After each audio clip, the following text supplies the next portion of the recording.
یہ جو لوگوں نے نیتیں بنائی ہوئی ہیں نا، قضا کی تھی تے فلاں کی تھی، مسلم شریف میں حدیث ہے، نبی علیہ السلام ایک سفر سے واپسی پر تھے، مشورہ کیا کہ رات کا پچھلا پہر ہو گیا کہ آرام کیا جائے یا نماز تک جاگا جائے فجر کی. جی تو زیادہ تر کا یہ مشورہ تھا کہ تھوڑی دیر آرام کر لیتے ہیں، کسی بندے کی ڈیوٹی لگا دیتے ہیں، وہ جگا دے گا. تو حضرت بلال کی ڈیوٹی لگائی گئی. وہ اونٹ کے اوپر بیٹھ کے مشرق کی طرف منہ کر کے بیٹھ کے، تاکہ وہ پو جب پھوٹے نا جی صبح صادق والی، سورج نکلنے والی نہیں، فجر کا وقت داخل ہونے والی، ٹو لائٹ جسے انگلش میں کہتے ہیں، تو جگا دیں گے. اللہ کا کرنا ہوا ان کو بھی اونگ آ گئی. سورج اتنا بلند ہوا، نبی علیہ السلام کی آنکھ کھلی، باقی صحابہ کو اٹھایا. اب صحابہ پریشان ہے کہ نماز ختم. آپ فرمائے یہی نماز کا ٹائم ہے. اگر کوئی شخص بھول جائے یا سویا رہ جائے، تو اڈیلا سویا نہیں کہ راتی 3 بجے روزانہ سو ہوتے پھر اٹھو نہ، کبھی کبھار ایسے کیجولی ہو جائے نہ، پھکی نال نل جائے گی. مطلب نہیں کسی کو کڈن دینا. تو جب اسے یاد آئے یا وہ اٹھ جائے، اسی وقت نماز پڑھ لے، وہی اس کی نماز کا وقت ہے. تو قضا والا تو رولا ہی کوئی نہیں ہے. تو آپ صلی اللہ علیہ وآلہ وسلم نے اذان دلوائی اور جماعت کے ساتھ سورج اوپر ہے فجر کی نماز پڑھائی. ٹھیک ہو گیا. ماشاءاللہ اس میں یہ بھی ثابت ہوا کہ جیڑی تہاڈی ہے جعلی قوالی ہے کہ اس وقت تک پو نہیں پھوٹے گی جب تک حضرت بلال اذان نہیں دیں گے. وہ تو جھوٹ نکلے نا. وہ کہتے ہیں حضرت بلال جڑے نے ان کی اذان پہ بندی لگوائی صحابہ نے، اس دن سورج ہی نہیں، پو ہی نہیں پھوٹی. جس داڑے بلال دی ڈیوٹی لگی ہے اس داڑے پو پھٹ گئی ہے، جس داڑے انہوں نے عزت سٹیک تے لگی سی. اگر پو نہ پھٹنی ہوتی تو اس دن نہیں پھٹنی چاہیے تھی، جس دن ان کی ڈیوٹی تھی. ان کی ایسے ہزاروں لوگوں کی، کیونکہ غزوہ تبوک سے واپسی پہ، غزوہ تبوک پہ 30,000 صحابہ تھے حضور کے ساتھ، کسی ایک کی بھی آنکھ نہیں کھلی ہے. ہزاروں لوگوں کی نماز حضرت بلال کے سے قضا ہوئی ہے. اس داڑے سے سورج نکل آیا. سرکار یہ جھوٹ ہے، یہ سارے جھوٹ ہی، تہاڈے بزرگ تہاڈوں جھوٹ پڑھا رہے ہیں، انج نہیں ہوندا. ٹھیک ہے نا جی. تو جب آپ اٹھ جائیں اس وقت نماز پڑھ لیں، لیٹ نہ کریں اس کو، اور عادت نہ بنائیں، مطلب اس اعتبار سے کہ روزانہ ہی لیٹ اٹھے. کوئی یہ نہیں ہونا چاہیے کہ لیٹ ہی اٹھے. کبھی کبھار اگر لیٹ اٹھا ہے تو اسی وقت نماز پڑھ لیں. اور یہ قضا اور یہ سارے علماء کی ٹرمز ہیں، نماز فوراً نہیں پڑھنی چاہیے. ٹھیک ہے نا جی. اس کو نماز کو ڈیلے نہ کریں. اور زہر اثر مغرب عشاء تو میں کہتا ہوں قضا ہو ہی نہیں سکتی ہیں. زہر کا وقت جو ہے وہ 12:20 سے لے کے مغرب تک رہتا ہے. نماز جمع بھی تو ہو سکتی ہے نا اگر کسی کو مجبوری ہے. اثر کے ساتھ زہر جا کے جمع کر لے یا زہر اثر کٹھی پڑھ لے. اور مغرب عشاء کا وقت تو فجر کا وقت داخل ہونے تک رہتا ہے. مغرب غروب آفتاب سے لے کے فجر کا وقت داخل ہونے سے پہلے پہلے مغرب عشاء کسی بھی وقت پڑھ سکتے ہیں. نماز قضا ہو ہی نہیں سکتی. یہ قضا کی ٹرمز ویسے لوگوں نے بنائی ہوئی ہے کہ وقت گزار کے پڑھنا. باقی جان بوجھ کے وقت گزار کے کوئی لیٹ اٹھتا ہے صبح کے وقت، وہ تو بخاری میں حدیث ہے کہ نبی علیہ السلام کو ایک خواب دکھایا گیا تھا. اس میں ایک منظر آپ کو یہ دکھایا، اور نبیوں کے خواب بخاری مسلم کے الفاظ ہیں وہ وہی الہی ہوتے ہیں. ایک یہ دکھایا گیا منظر کہ ایک شخص لیٹا ہوا چت زمین پہ، ایک فرشتہ اس کے سرانے بڑا سا پتھر لے کے کھڑا ہے، اس کے سر پہ مارتا ہے، وہ اس کا سر زمین کے برابر ہو جاتا ہے، اور وہ پتھر لڑک کے تھوڑی دور تک جاتا ہے. جتنی دیر تک وہ فرشتہ پتھر لینے کے لیے جاتا ہے نا، اللہ اس کو پھر دوبارہ سر دے دیتا ہے. استغفر اللہ. پھر وہ اس کے اوپر مارتا ہے، اور یہ عذاب مسلسل جاری ہے. نبی علیہ السلام نے بعد میں حضرت جبرائیل سے پوچھا کہ یہ عذاب کس کا تھا؟ فرمایا یہ آپ کی امت کا وہ آدمی ہے جس نے قرآن بھلا دیا تھا اور نمازوں کے اوقات میں سویا رہتا تھا. سر یہ بھی ہے تو انو لوگ ادھی کا نہیں دس دینے، ہم آپ کو ٹوٹل پیکج بتاتے ہیں. تصویر کا یہ رخ بھی بتائیں گے، وہ رخ بھی بتائیں گے. ٹھیک ہے نا. یہ نہ ہو کہ مسلم کی حدیث لے کے کوئی ٹھیک ہے جی صبح اٹھ کے پڑھیں گے فجر، نہ. یہ تو کیجول ہے کہ کبھی کبھار کسی کے ساتھ کوئی معاملہ ہو گیا، کوئی بے ہوش ہو گیا ہے، کوئی بھول گیا ہے، بولا تھا. آج کل تو یہ مسئلے ہوتے بھی نہیں. میں آپ کو بتاؤں الارم ہے. ایک امریکن مسلمان ہوا، میں نے اس کا واقعہ سنایا بھی تھا مسئلہ نمبر 30 میں، نمازوں کے اوقات میں. اس کی اردو میں ترجمہ بھی ہوئی ہے کتاب، سر تسلیم خم ہے. یہ مسلمان ہوا ہے وہ 90s کے اندر. وہ کہتا ہے میں جب مسلمان ہوا نا، بڑی لمبی سٹوری ہے وہ کیسے مسلمان ہوا، وہ مجھے ٹائم نہیں سنانے کا. الٹیمیٹلی وہ کہتا ہے میرے لیے فجر کی نماز پڑھنا بڑا مسئلہ تھا. مسلمان نہیں اٹھتے فجر کے وقت، تو ایک غیر مسلم جن کو عادت ہی نہیں اٹھنے کی وہ کیسے اٹھیں گے؟ لیکن ان کو پتا تھا کہ پاکستان کے شناختی کارڈ میں مسلمان رہنے کے لیے آپ کو نماز پڑھنا ضروری نہیں ہے، لیکن اللہ کے شناختی کارڈ میں مسلمان رہنے کے لیے نماز ضروری ہے۔ مسلم شریف میں حدیث ہے 246 کتاب الایمان چیپٹر میں کہ بندے کے کفر اور شرک کے درمیان فرق ہی نماز ہے۔ تو گورا چونکہ مسلمان ہوتا ہے نا، تو اس کو پتا ہوتا ہے کہ نماز پڑھے بغیر بندہ مسلمان نہیں رہتا، شناختی کارڈ والا تو مسلمان رہتا ہے۔ اطلاق پتا جائے گا نا، میری یوٹیوب پہ ایک ویڈیو ہے باغیوں کو نمازی بنانے والی ویڈیو، وہ دیکھیں تو پتا چلے کہ نماز کیا چیز ہے۔ وہ کہتا میں اب پریشان ہو گیا کہ میں تو انڈیا پاکستان بنگلہ دیش کا مسلمان تو نہیں ہوں، تو میرے شناختی کارڈ سے تو اسلام کا نام ختم ہو جائے گا اگر میں نے فجر کی نماز نہ پڑھی۔ یہ میں بتا رہا ہوں جی۔ تو کہتا ہے میں نے 3 گھڑیاں خریدی، یعنی نماز کا ٹائم ہے نا اگر 5 بجے، تو کہتا ہے میں نے ایک گھڑی پہ الارم لگایا ہوا تھا 4:30 بجے کا، اور وہ گھڑی میں اپنے سرانے رکھتا تھا۔ دوسری گھڑی پہ الارم ہوتا تھا 4:45 کا، وہ میرے بسترے سے تھوڑے دور ایک ٹیبل کے اوپر، اور ایک تیسری گھڑی لی میں نے اونچی آواز والی، وہ پرانے زمانے والی چابیوں نے پورے گھر اٹھا دینی، وہ میرے کو بھی ہے۔ اب تو اللہ کا شکر ہے یار، یہ موبائل آنے سے نا مسئلہ ہی حل ہو گیا۔ اے موبائل میرے کو چھتر موبائل نہیں، سادہ موبائل ہے 1000 روپے والا، اللہ کا فضل حال تک نہیں لینا استعمال کرنا آتا ہے۔ اس میں اب گھڑی کا بھی مسئلہ حل ہو گیا ہے، الارم بھی، سب کچھ، نمازوں کے الارم بھی لگ جاتے ہیں۔ تیسری اس نے گھڑی وہ لی، اور وہ کہتا ہے وہ تیسری گھڑی جو ہے نا میں نے واش روم کے دروازے کے باہر لٹکائی ہوئی تھی۔ پہلی کہتا ہے بولی 4:30 بجے، نیند میں ہی بند کر دی، تو تھوڑی نیند ٹوٹی نا، 15 منٹ بعد ٹیبل والی بولتی تھی، کہتا میں اب ظاہر ہے وہ الارم بول رہا ہو، بندے کو تکلیف، نیند تو نہیں آتی، ایک الارم بول رہا ہو نیند نہیں آتی، دوسرا اگر کوئی پیشاب روک کے لیٹا ہو تو اس کو بھی نہیں نیند آتی، ٹھیک ہے۔ تو وہ کہتا جی میں اٹھ کے ٹیبل تک گیا، ٹیبل والا الارم بند کرتا تھا 4:45 بجے، پھر 5 بجے جب وہ بڑا الارم بولتا تھا نا واش روم والا، تو کہتا میں اٹھ کے نا، اب 2 بار نیند ٹوٹی ہوئی ہو، تیسری بار جا کے جب میں وہاں پہ واش روم کے دروازے پہ پہنچتا تو میں الارم بند کرتا، تو میں کہتا بس یہ دروازے ہی کھولنا ہے نا، سامنے بیسن ہے، وضو کر کے نماز پڑھ لیتا۔ آہستہ آہستہ عادت ڈیولپ ہوگی، لیکن شکر ہے وہ پاکستان انڈیا بنگلہ دیش کا نا تھا، تو اسی لیے وہ نماز کا عادی بن گیا، ورنہ ادھر تو سر کوئی ضرورت نہیں نماز پڑھنے کی، آپ کو کچھ بھی ہے حضور کی امت سے، کچھ بھی ہے اللہ تیرے محبوب کی امت سے، نماز بس کوئی نہیں پڑھنی، پھر بھی عاشق رسول سب تو بڑے ایسی ہیں، انا للہ و انا الیہ راجعون۔ یہ میں ساری طنز کے طور پہ باتیں کر رہا ہوں۔ میرے بھائیو، سورہ یاسین قرآن حکیم میں سورت نمبر ہے 36، اور یہ مکی سورت ہے، پارہ نمبر 22 سے شروع ہو کر پارہ نمبر 23 میں کمپلیٹ ہوتی ہے۔ پہلی 21 آیات اس کی پارہ نمبر 22 میں ہے، اور باقی ساری سورت جو ہے وہ پارہ نمبر 23 کے اندر ہے۔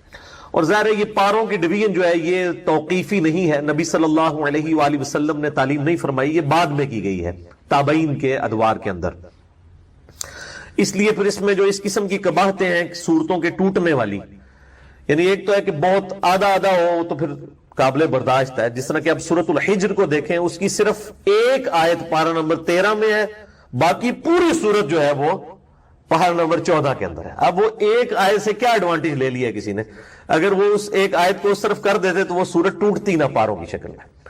تو یہ اس قسم کی جو علمی قباحتیں اسی لیے آئی ہیں کہ یہ انسانی کوشش ہے، نبی صلی اللہ علیہ وآلہ وسلم نے پاروں میں قرآن حکیم کو تقسیم نہیں فرمایا تھا، بلکہ قرآن حکیم جو ہے یہ سورتیں 114 ان کی ڈویژن اور آیات کی ڈویژن موجود تھی، وہ بھی بغیر نمبرنگ کے، صرف وہ آیات کا پتہ تھا۔ اس میں نے ڈیٹیل لیکچر دیا ہے، مسئلہ نمبر 115 قرآن حکیم کی حفاظت کا معجزہ اور سنی شیعہ کے اختلاف کا تحقیقی جائزہ۔ سورہ یاسین کا جو مرکزی ٹاپک ہے یہ عقائد ثلاثہ ہے، جو مسلمانوں کے بنیادی 3 عقائد ہیں، عقیدہ توحید، عقیدہ رسالت اور عقیدہ آخرت۔ سورہ یاسین کی جو فضیلت ہے اس کے حوالے سے جتنی بھی روایات احادیث کی کتابوں میں آئی ہیں، آلموسٹ سب کی سب ہی ضعیف الاسناد ہیں، اور ان میں سے صرف ایک صحیح روایت موجود ہے موقوفاً سیدنا ابن عباس رضی اللہ تعالیٰ عنہ کا قول، وہ انشاءاللہ میں ڈسکس بھی کر دوں گا، باقی سب کی سب ضعیف الاسناد ہیں۔ قرآن حکیم کی صورتوں کے فضائل کے حوالے سے سورہ یاسین ہو، سورۃ الملک ہو، سورہ الواقعہ ہو، باقی صورتیں، اس حوالے سے میں نے ڈیٹیل لیکچر کم از کم 3 گھنٹوں میں 3 نشستوں میں یہیں پر ریکارڈ کروایا تھا۔ سورۃ الرعد کی آیت نمبر 28 کے کانٹیکسٹ میں، الا بذکر اللہ تطمئن القلوب، آگاہ ہو جاؤ اللہ کی یاد ہی میں دلوں کا سکون ہے، اور اللہ تعالیٰ کا سب سے بڑا ذکر الذکر یہ قرآن حکیم ہے۔ انا نحن نزلنا الذکر وانا له لحافظون، سورۃ الحجر آیت نمبر 9۔ تو میں نے اس اللہ کے ذکر والی جو آیت ہے سورۃ الرعد آیت نمبر 28، اس کے کانٹیکسٹ میں قرآن حکیم کی 12 صورتوں کے فضائل 3 نشستوں کے اندر، مسئلہ نمبر 112 ABC یہ ریکارڈ کروائے تھے۔ آج میں اس ڈیٹیل میں جاؤں گا، اس میں نے سورہ یاسین کے حوالے سے بھی ڈسکشن کی تھی۔ بہرحال اس حوالے سے سورہ یاسین کی فضیلت میں جو 3 ٹاپ آف دا لسٹ روایتیں پبلک کے اندر مشہور ہیں، سب کی سب ہے تو ضعیف ہے، لیکن میں ان کو یہاں پر مختصراً عرض کر دوں، اور ان احادیث کے نمبرز میں انشاءاللہ مشکات کے بھی بتاؤں گا، کیونکہ میں مشکات کے بارے میں اکثر یہ ڈکلیئر کرتا ہوں کہ مشکات از دا انسائکلوپیڈیا آف حدیث۔ اہل سنت کی مین سٹریم کی 13 کتابوں کے یہ نوٹس ہیں، بخاری، مسلم، ابو داؤد، ترمذی، نسائی، ابن ماجہ، الموطا امام مالک، سنن کبریٰ، البیہقی، المستدرک للحاکم، اور کئی کتابوں میں سے یہ سمجھ لیں آپ نوٹس ہیں۔ یہ انسائکلوپیڈیا آف حدیث ہے، جس کے پاس مشکات آ جائے آپ سمجھیں کہ اہل سنت کی تمام کتابوں کا آلموسٹ خزانہ اس کے پاس ان 3 جلدوں کے اندر آ گیا۔ یہ مفت میں آپ ڈاؤن لوڈ کر سکتے ہیں ہماری ویب سائٹ اہل سنت پاک .com سے۔ 18 MB کی 3 فائلز ہیں، شیخ زبیل زئی رحمہ اللہ تعالیٰ کی تحکیم اور تخریج کے ساتھ، مشکات المصابیح، اور اس کے تعارف میں نے پورا لیکچر بھی دیا ہے، مسئلہ نمبر 111B، جسے شوق ہو تو وہ ضرور دیکھیں۔ پہلی جو مشہور حدیث ہے اس حوالے سے وہ جامعہ ترمذی میں انٹرنیشنل نمبر کے مطابق 2887 اور مشکات میں ہے 2147، کہ آپ صلی اللہ علیہ وآلہ وسلم نے فرمایا کہ ہر چیز کا کوئی نہ کوئی دل ہوتا ہے، اور قرآن حکیم کا دل سورہ یاسین ہے، جو اس کی تلاوت کرے گا اسے 10 دفعہ قرآن حکیم پڑھنے کا ثواب ملے گا۔ لیکن یہ روایت جو ہے یہ اصول محدثین پر کمزور ہے۔ اس میں ایک راوی ہے ہارون ابو محمد، وہ مجہول الحال، ان نون راوی ہیں، جن کا کوئی پتہ نہیں ہے، اور لاپتہ راویوں سے جو روایتیں ہیں وہ محدثین کے ہاں قابل قبول نہیں ہوتی۔ دوسری روایت ہے کہ آپ صلی اللہ علیہ وآلہ وسلم کی طرف منسوب ہے کہ جو اللہ کی رضا کے لیے سورہ یاسین پڑھے اس کے سابقہ سارے گناہ معاف کر دیے جاتے ہیں، لہٰذا اپنے قریب المرگ جو لوگ ہیں، نزع کے عالم میں ہیں، ان کے پاس اس کو پڑھو۔ یہ روایت شعب الایمان امام بیہقی کی کتاب میں 2458 نمبر ہے، اور مشکات میں 2178، لیکن یہ روایت بھی جو ہے اصول محدثین پر ضعیف ہے، کیونکہ اس میں ایک راوی کا نام ہی کوئی نہیں ہے، رجل ان کے ساتھ ہی سند کے اندر آتا ہے، بالکل یعنی وہ جو پچھلی روایت تھی اس میں نام تو موجود تھا، مجہول الحال تھا، اس میں تو نام بھی اس کا نہیں ہے، اتنا لاپتہ ہے، لہذا یہ روایت بھی کمزور ہے۔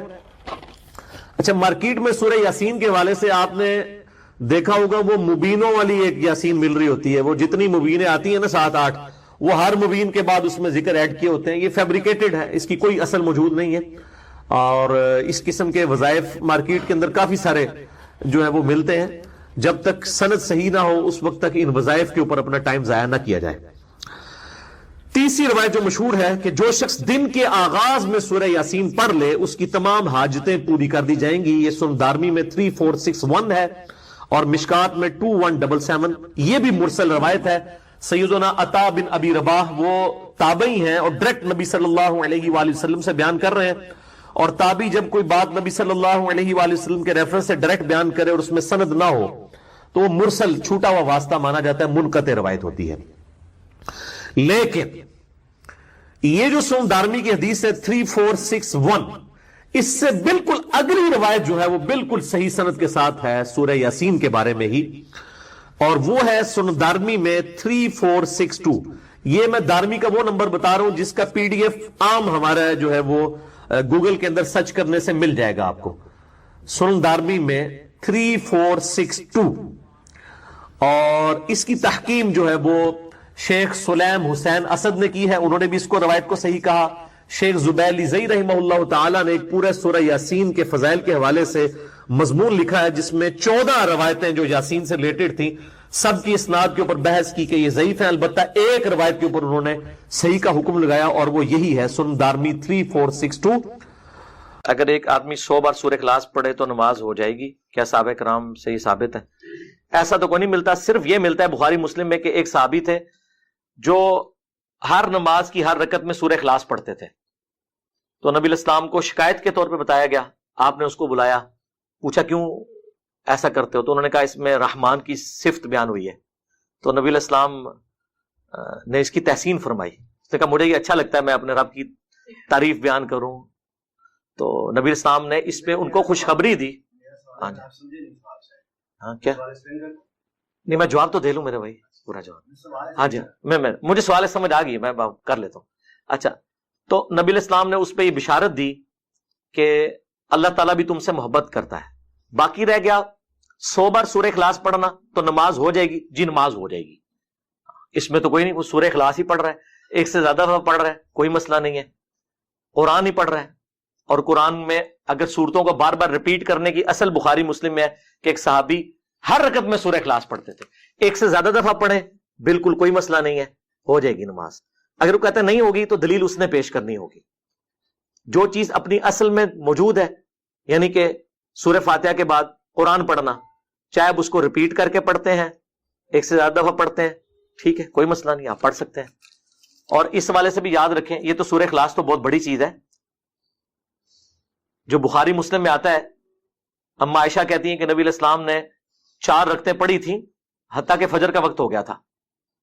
تو کہتی ہیں کہ سورہ بقرہ جتنا قیام کیا اور پھر اتنا ہی رکوع کیا. تو رکوع میں تو قرآن تو نہیں پڑھا ہوگا، کیونکہ صحیح مسلم میں حدیث ہے نبی علیہ السلام نے رکوع اور سجدے میں قرآن پڑھنے سے منع فرمایا. تو تسبیحات ہی کی ہیں نا، سورہ بقرہ جتنی تسبیحات، اگر سبحان اللہ سینکڑوں ہزاروں دفعہ سبحان ربی العظیم رکوع میں پڑھا جا سکتا ہے تو سورہ اخلاص بھی پڑھی جا سکتی ہے، کوئی مسئلہ نہیں. کیا صحابہ کرام رسول اللہ سے ثابت ہے؟ ہمارے علم میں تو بس یہ صلاۃ و تسبیح ایک ثابت ہے جس میں 300 دفعہ تسبیحات ہیں، یا یہ میں نے آپ کو جو بخاری مسلم کی حدیث بتائی تو یقیناً اس میں نبی علیہ السلام نے تسبیحات ہی پڑھی ہیں. انڈرسٹوڈ ہے، یہ رکوع اور سجدے میں آپ نے تسبیحات ہی پڑھی ہیں. ایک صحابی تھے اسید بن حضیر، عربی میں پڑھیں گے تو حضیر رضی اللہ تعالیٰ عنہ علیہ السلام. وہ ایک رات سورۃ الکہف کی تلاوت کر رہے تھے اور اسی دوران انہوں نے آبزرو کیا کہ ان کا گھوڑا بھدکنا شروع ہو گیا. جب انہوں نے نگاہ اٹھا کر دیکھا تو ایک بہت بڑا سایبان، بہت بڑا بادل وہ بالکل ان کے قریب آ چکا تھا، جس کی وجہ سے وہ گھوڑا بھدک رہا تھا اور قریب تھا کہ وہ ان کے بچے کو نقصان پہنچاتا جو پاس موجود تھا. پھر انہوں نے تلاوت روک دی. صبح کے وقت رسول اللہ سے ذکر کیا صلی اللہ علیہ وآلہ وسلم، تو آپ صلی اللہ علیہ وآلہ وسلم نے فرمایا کہ یہ اللہ تعالیٰ کی طرف سے سکینت تھی جو نازل ہو رہی تھی. ایک روایت میں یہ آیا بخاری مسلم کی، اور دوسری روایت میں آیا کہ وہ فرشتے تھے جو کہ تمہاری تلاوت سننے کے لیے آئے تھے، سورۃ الکہف کی تلاوت. اچھا، اس سے یہ بھی پتا چلا کہ صحابہ کرام علیہم رضوان کو یہ نہیں پتا چلا کہ یہ فرشتے ہیں جو تلاوت سننے آئے ہیں. تو حضور باب تشائی کوئی نہیں جو یہ دعوے کرتے ہیں ہمیں حضرت خضر مل گئے، ہمیں حضرت جبرائیل مل گئے، اور پتہ نہیں کیا کیا باتیں کرتے ہیں، سب کچھ جھوٹ کے اوپر مبنی ہے. اور دوسرا سورۃ الکہف کی فضیلت کا پتہ چلا کہ اس کی تلاوت سننے کے لیے فرشتے اترے، اور اس صحابی کی بھی فضیلت ہے کہ ان کی آواز میں اتنی اٹریکشن تھی کہ فرشتے ان کی تلاوت سننے کے لیے زمین کے بالکل قریب آ گئے. ایک اور حدیث ہے المستدرک للحاکم میں صحیح سند کے ساتھ کہ جو شخص جمعے کے دن سورۃ الکہف کی تلاوت کرتا ہے تو اگلے جمعے تک کے لیے اللہ تعالیٰ کی طرف سے اس کے لیے ایک نور مقرر کر دیا جاتا ہے. یعنی اسپیشلی وہ اللہ تعالیٰ کی پروٹیکشن میں، اس کی رحمت کی پروٹیکشن میں آ جاتا ہے جو سورۃ الکہف جمعے کے دن تلاوت کرتا ہے. اسی لیے جمعے کے دن کے جو اذکار ہیں، یعنی کہ درود شریف پڑھنا، یہ بھی ایک نفلی ذکر ہے. اسی طریقے سے فجر کی پہلی رکعت میں سورہ الف لام میم السجدہ پڑھنا اور دوسری میں سورہ الدہر پڑھنا بخاری مسلم میں آیا. درود شریف کا ذکر سنن نبی داؤد میں آیا. اسی طریقے سے بخاری مسلم میں آیا کہ جمعے کے جو 2 فرض ہیں ان کی پہلی رکعت میں سورۃ الاعلی، دوسرے میں سورۃ الغاشیہ. یہ سارے سنت اعمال ہیں. ویسے تو کوئی بھی سورت پڑھے نماز تو ہو جائے گی، لیکن یہ سنت اعمال ہیں، انہی میں یہ والا وظیفہ بھی شامل ہے. پھر اسپیسیفکلی ایک حدیث صحیح مسلم میں سورۃ الکہف کی پہلی 10 آیات سے متعلق ہے کہ جو پہلی 10 آیات حفظ کر لے گا، زبانی یاد کر لے گا، تو وہ دجال کے فتنے سے محفوظ ہو جائے گا. جامعہ ترمذی میں ایک حدیث ہے، اس میں پہلی 3 آیات کا ذکر ہے اور اس میں ذکر ہے جو روزانہ اس کی تلاوت کرے گا، لیکن وہ روایت شاذ ہے. یہ حدیث جو ہے اس کی صحت بالکل ٹھیک ہے اور اس میں پہلی 10 آیات کا ذکر ہے حفظ کرنے کا. تو ظاہر حفظ اسی کو ہوگی جو پڑھے گا بھی، تو کم از کم روزانہ ایک دفعہ یہ 10 آیات پڑھ لینی چاہیے.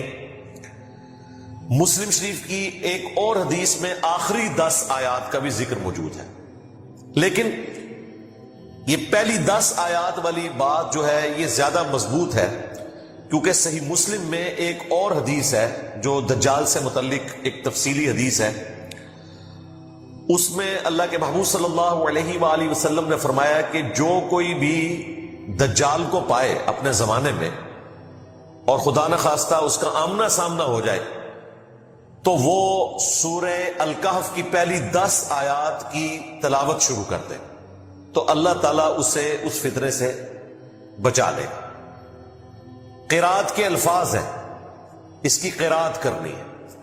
لہذا بعض لوگوں کی جانب سے سورۃ الکہف کو اس حوالے سے پیش کرنا کہ جی اس کے مضامین کی گہرائی جب تک آپ کو پتہ نہیں چلے گی آپ دجال کے فتنے سے محفوظ نہیں ہوں گے، اور وہ گہرائی بھی پھر جب بیان کرنی شروع کرتے ہیں اتنے گہرے چلے جاتے ہیں کہ اتنا گہرا مواد نہ قرآن میں موجود ہوتا ہے، نہ سنت میں موجود ہوتا ہے، نہ اس کو سپورٹیو کوئی چیز موجود ہوتی ہے.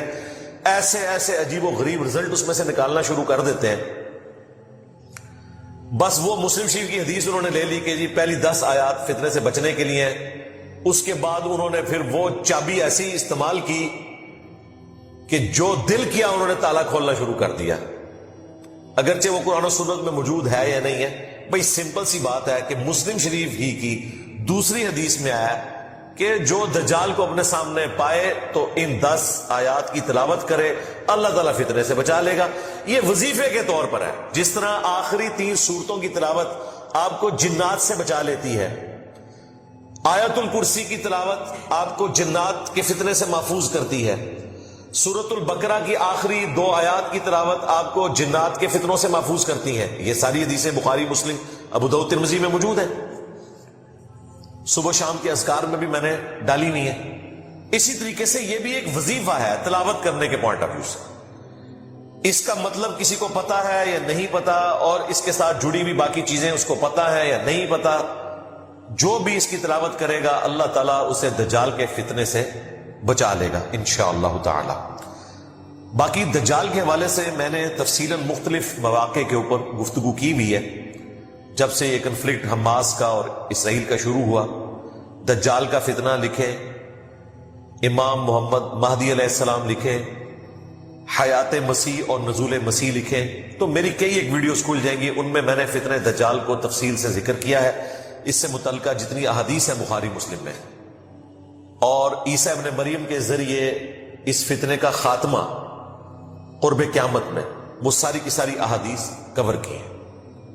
بلکہ سورہ بنی اسرائیل کے سٹارٹ میں نے جب بنی اسرائیل کو ڈسکس کیا تھا اور ان کے 2 عروج اور 2 زوال کا ذکر کیا تھا، اور اسی کانٹیکسٹ میں جو آخری خلافت علی منہاج النبوہ آنی ہے امام محمد مہدی علیہ السلام کے ذریعے، اسے ڈسکس کرتے ہوئے میں نے کافی ساری چیزیں اس میں بیان کر دی تھی. آج اس کی تفصیل میں جانے کی ضرورت نہیں ہے. ان شارٹ یہ ہے کہ دجال ایک پرسنالٹی کا نام ہے جو کانا ہوگا. صحیح مسلم میں آیا کہ تمہارا رب کانا نہیں ہے لیکن دجال کانا ہوگا، اور تم اپنے رب سے ملاقات نہیں کر سکتے جب تک کہ تم مر نہ جاؤ. یعنی مرنے سے پہلے کوئی اپنے رب کو نہیں دیکھ سکتا، اس کے لیے مرنا شرط ہے. لہذا جو بھی انسانی شکل میں آئے اور وہ دعویٰ کرے رب ہونے کا تو وہ دجال ہے، اور اس کی نشانی یہ ہے کہ وہ کانا ہے. یہ عیب ہے اس. یعنی وہ آنکھیں تو اس کی دو ہیں لیکن ایک آنکھ جو ہے وہ ایک ابھرا ہوا ڈھیلا ہوگا، اس میں سے وہ دیکھ نہیں سکے گا، بدصورت ہوگا. بخاری مسلم میں آیا کہ دجال کی نشانی یہ ہے کہ اس کے ماتھے پر کافر لکھا ہوگا، لیکن ایبریویشن کے اندر کاف فا را. کافر ڈائریکٹ نہیں لکھا ہوگا، حروف کی فارم میں لکھا ہوگا. یہ بھی ایک امتحان ہے تاکہ جو بزرگ بابوں کے ماننے والے ہیں وہ کاف سے کش پڑھ لیں، فا سے فیض پڑھ لیں، اور را سے روحانیت پڑھ لیں. اور جو قرآن و سنت کے ماننے والے ہیں وہ احادیث کی بنیاد پہ سمجھ لیں کہ یہ جو اتنے بڑے بڑے کرتب کر رہا ہے تو یہ کوئی غوث وقت نہیں ہے، یہ دجال ہے. وہ لوگوں کو پریشان کر دے گا، بڑے بڑے لوگوں کا ایمان متزلزل کر دے گا. اس کے حکم سے صحیح مسلم میں آتا ہے کہ آسمان سے بارش نازل ہوگی، زمین سبزہ اگائے گی. بھائی غریب آدمی کو کیا چاہیے؟ اس کی زمین سبزہ اگا دے، وہ خدا مان لیں گے. یعنی جو بابوں کی سٹوریوں سے متاثر لوگ ہیں، کرامت کو ہم بھی مانتے ہیں، معجزے کو ہم بھی مانتے ہیں، لیکن جو ثابت ہو، زبانی کلامی نہیں، وہ متاثر ہو جائیں گے. اور بخاری مسلم میں آیا کہ ایک مومن کھڑا ہوگا اور وہ کہے گا تو دجال ہے. وہ کہے گا میں اتنے کام کر رہا ہوں، میں سبزہ اگا رہا ہوں، میں بارش برسا رہا ہوں، مجھے رب کیوں نہیں مان لیتے؟ وہ کہے گا کہ مجھے میرے نبی کی حدیث پہنچی ہے کہ تو دجال ہے. یہ مخلوق کہاں پائی جاتی ہے جو یہ کہتی ہے کہ نبی کی حدیث یہ ہے، تو جو مرضی کر کے دکھا دے؟ وہ لوگ جو کتاب و سنت کے ماننے والے ہیں. وہ کہے گا کہ میں تیرے 2 ٹکڑے کروں گا اور قتل کر کے دوبارہ زندہ کروں گا. وہ قتل کر دے گا، بخاری مسلم کے الفاظ ہیں، اس کی لاش کے 2 ٹکڑے کر کے اس کے درمیان چلے گا، پھر وہ جوڑ کے زندہ کر لے گا اور کہے گا اب تو مان لے میں نے مردوں کو زندہ کر دیا، میں بھی عبد القادر جیلانی کا بڑا بھائی ہوں آج کے دور میں. وہ بھی کہانی، یہ سچی بات ہے لیکن یہ آزمائش ہوگی. مسیح الدجال کیوں کہا گیا؟ دجل کہتے ہیں عربی زبان میں دھوکہ دینے کو، بہروپیہ. دجال بہروپیہ جو اصل میں نہیں ہے، اصل مسایہ نہیں ہے، جعلی مسایہ. مسیح الدجال. اور اصل مسیح کون ہے؟ یسوع مسیح، عیسیٰ ابن مریم. وہ سچے مسیح ہیں، یہ جھوٹا مسیح ہوگا. سچے مسیح نے بھی مردے زندہ کیے، قرآن میں آیا. جھوٹا مسیح بھی مردہ زندہ کرے گا، بخاری مسلم میں آیا. لیکن اس کی خبر دے دی گئی کہ یہ نشانی ہے، اس کے بعد کوئی اندھا بھی ہو وہ بھی پہچان لے گا کہ یہ وہی دجال ہے. لیکن کئی لوگ اس کے ساتھ اٹیچ ہو جائیں گے.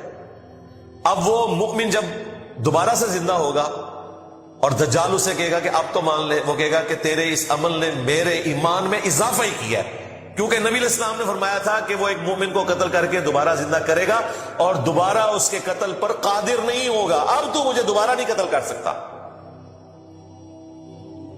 اور واقعی وہ اس کے قتل پہ قادر نہیں ہوگا. پھر وہ اسے اٹھا کر اپنی دوزخ میں پھینک دے گا. اور نبی علیہ السلام نے کہا کہ وہ اصل میں جنت ہوگی، وہ بندہ سیدھا جنت میں لینڈ کرے گا، اور جو اس کے ساتھ جنت ہوگی وہ اصل میں جہنم ہوگی. پھر نبی علیہ السلام نے کہا کہ یہ اس زمانے کا سب سے بہترین شہید ہوگا، سید الشہداء. کلمہ حق بلند کیا نا، المستدرک للحاکم میں حدیث ہے سید الشہداء حمزہ ابن عبد المطلب ہے، یا پھر وہ شخص بھی سید الشہداء ہے جو جابر حکمران کے سامنے کلمہ حق بلند کرے یہاں تک کہ اسے قتل کر دیا جائے. اسی حدیث کی وجہ سے ہم امام حسین علیہ السلام کو بھی سید الشہداء کہتے ہیں. انہوں نے بھی جابر حکمران کے سامنے کلمہ حق بلند کیا تھا. تو یہ دجال سے متعلق احادیث ہے. پھر مسلم شریف میں بڑی تفصیلی حدیث ہے کہ مقام لد کے اوپر عیسیٰ ابن مریم اسے قتل کریں گے نیزہ مار کر. وہ عیسیٰ ابن مریم کی وجہ سے بھاگے گا، کیونکہ عیسیٰ ابن مریم کی سانس کی وجہ سے اس کا جسم نمک کی طرح پگھلے گا. نمک کے اوپر ذرا سا بھی پانی ڈلے نا تو وہ پگھلنا شروع کر دیتا ہے، جس طرح گرمائش میں برف پگھلتی ہے.